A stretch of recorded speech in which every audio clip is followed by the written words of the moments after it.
Hello plant people, welcome back to my channel.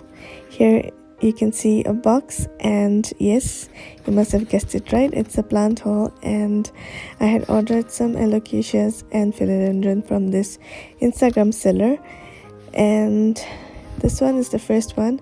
It's alocasia black velvet, and it got a little bit beating because of the transit time, but the best leaf is stuck on the sellotape. But anyway, I'm hoping it'll bounce back.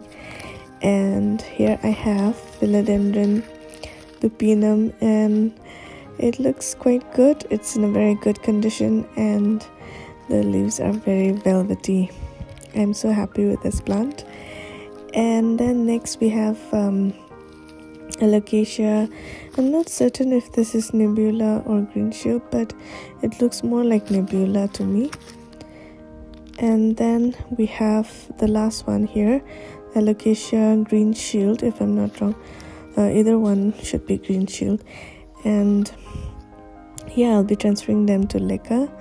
So here is what I've done to these plants. I've transferred them to leca, washed it off, and yeah, it's there, and I hope they'll bounce back.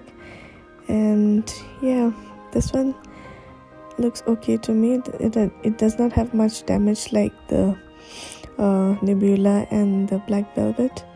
So this was my planty haul from an Instagram seller, and yeah, I hope you all enjoyed this video. If you did, do give it a like, and if you're new to my channel, do consider subscribing for more such planty contents. I'll see you on my next video. Take care.